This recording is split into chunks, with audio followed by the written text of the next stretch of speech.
नमस्कार, आप देख रहे हैं संस्कृति टीवी।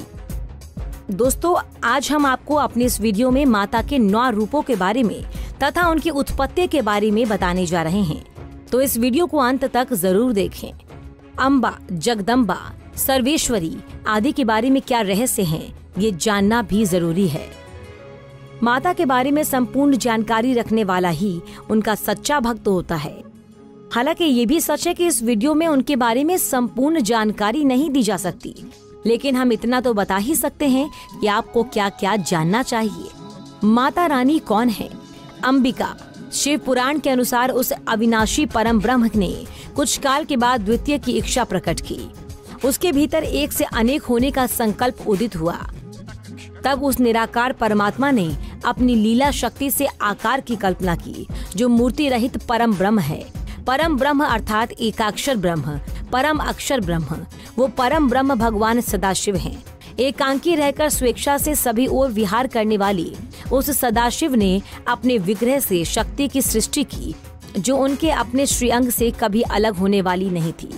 सदाशिव की उस पराशक्ति को प्रधान प्रकृति, गुणवती माया, बुद्धि तत्व की जननी तथा विकार रहित बताया गया है। वो शक्ति अंबिका कही गई है।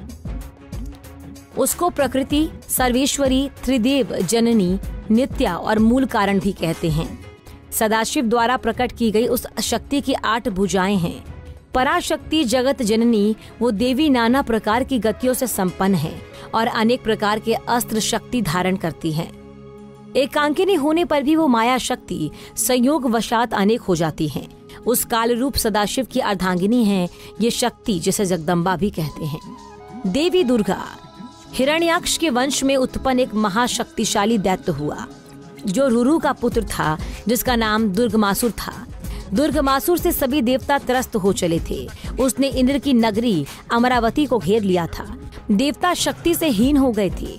फलस्वरूप उन्होंने स्वर्ग से भाग जाना ही श्रेष्ठ समझा। भागकर वो पर्वतों की कंदरा और गुफाओं में जाकर छिप गए और सहायता हेतु आदि शक्ति अंबिका की आराधना करने लगे। देवी ने प्रकट होकर देवताओं को निर्भीक हो जाने का आशीर्वाद दिया। एक दूत ने दुर्गमासुर को ये सभी गाथा बताई और देवताओं की रक्षक के अवतार लेने की बात कही। तत्क्षण ही दुर्गमासुर क्रोधित होकर अपने समस्त अस्त्र शस्त्र और अपनी सेना को साथ ले युद्ध के लिए चल पड़ा। घोर युद्ध हुआ और देवी ने दुर्गमासुर सहित उसकी समस्त सेना को नष्ट कर दिया। तभी से ये देवी दुर्गा कहलाने लगी। माता सती भगवान शंकर को महेश और महादेव भी कहते हैं। उन्हीं शंकर ने सर्वप्रथम दक्ष राजा की पुत्री दक्षायनी से विवाह किया था। इन दक्षायनी को ही सती कहा जाता है। अपने पति शंकर का अपमान होने के कारण सती ने अपने पिता दक्ष के यज्ञ में कूदकर अपनी देह लीला समाप्त कर ली थी। माता सती के देह को लेकर ही भगवान शंकर जगह जगह घूमते रहे।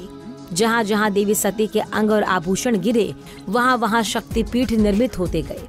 इसके बाद माता सती ने पार्वती के रूप में हिमालय राज के यहाँ जन्म लेकर भगवान शिव की घोर तपस्या की और फिर से शिव को प्राप्त कर पार्वती के रूप में जगत में विख्यात हुई। माता पार्वती शंकर की दूसरी पत्नी थी, जो पूर्व जन्म में सती थी।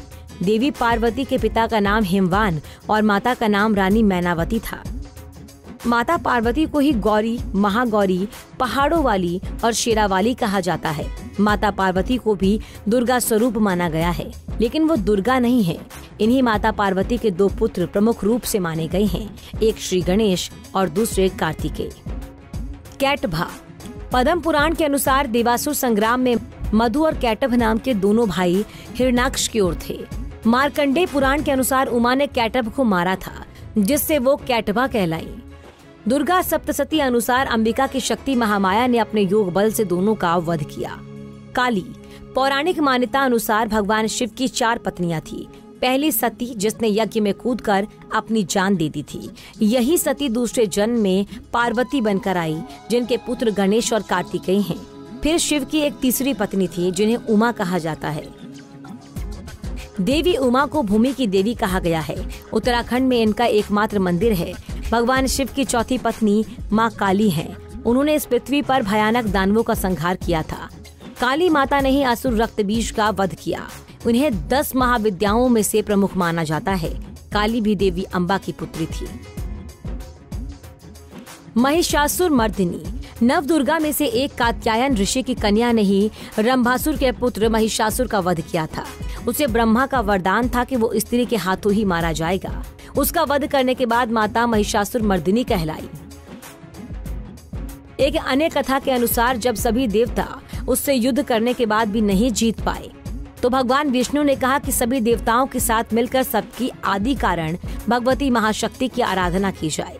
सभी देवताओं के शरीर से एक दिव्य तेज निकलकर एक परम सुंदरी स्त्री के रूप में प्रकट हुई।